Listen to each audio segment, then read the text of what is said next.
All of the preceding photos were taken with a Minolta X700 using the Rocore X 1.7 50mm lens. They were taken on film photography projects Eastman XX ISO 200 film.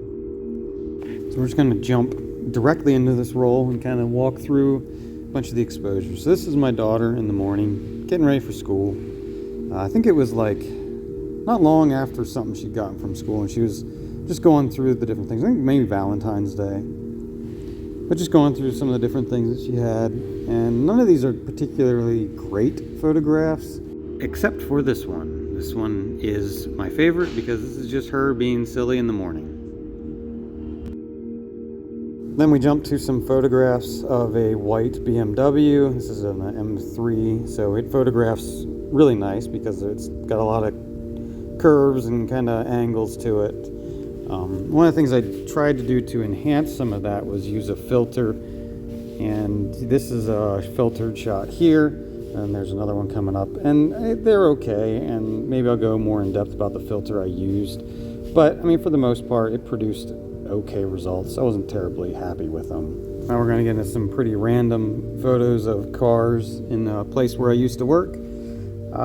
This was just an interesting textured scene, and then the way these cars were laid out, just staggered like that, I kind of liked it. So I did 2 photographs and just changed the aperture and the composure slightly differently. Neither one of them were really good photographs.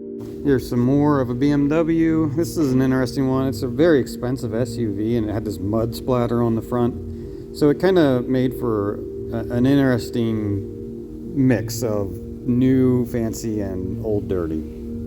And now I'm on the road traveling, going to do a flat glass install, so installing tint on flat glass.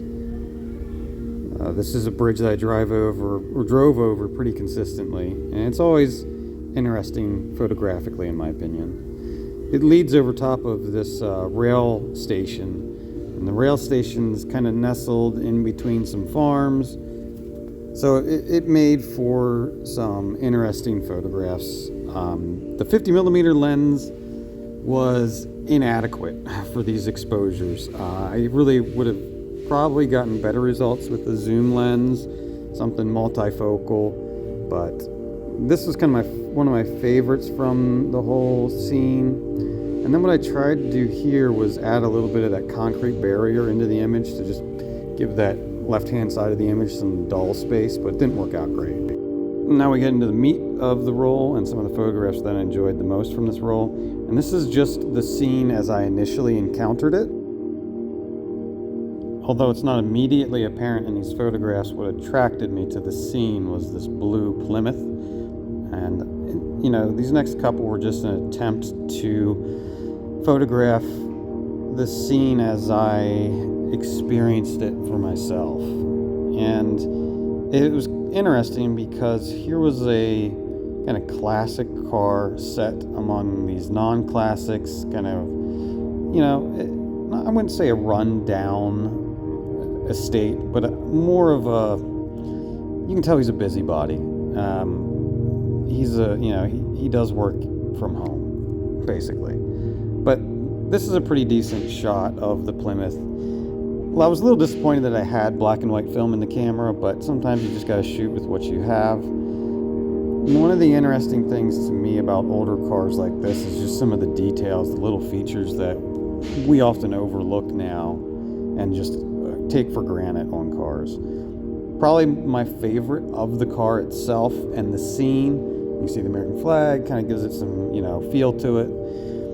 And then I was trying to focus on that American flag, and this image is not very well composed at all.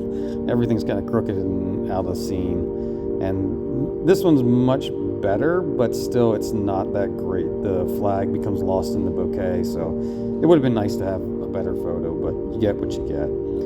This image is, again, it's a nice kind of photograph of the car, but it doesn't stand out from the background. And then finally what we're going to come to here is a photograph of the owner of the vehicle. His name is John. His lucky day is Friday the 13th, and we went through this whole story about how that was. He was an interesting fellow to meet. Next photograph here was an attempt to take a picture of this car. I accidentally pressed the shutter button, and this is what you get. So then the actual photo is this. And again, this was kind of more on the burner side of the roll, just burn through it, get it done, shoot it out. And the next photo is that as well, was just of my daughter in the backseat of the car trying to burn through the film so I could get it developed. That's kind of the whole roll as I experienced it. Managed to get just about 36 exposures, and not all 36 good, but there were 36 fun photos to take. And really for me, that's what it's about, right? It's about enjoying taking photos. Analog photography gives that to me more than digital ever did. And I hope to kind of share that and let people see how much fun it can be to shoot film, and maybe encourage you to get out there and do the same. Either way, I just really enjoy sharing my work and showing the journey that you can take with a single roll of film, and the experience that you can have with just one roll of film.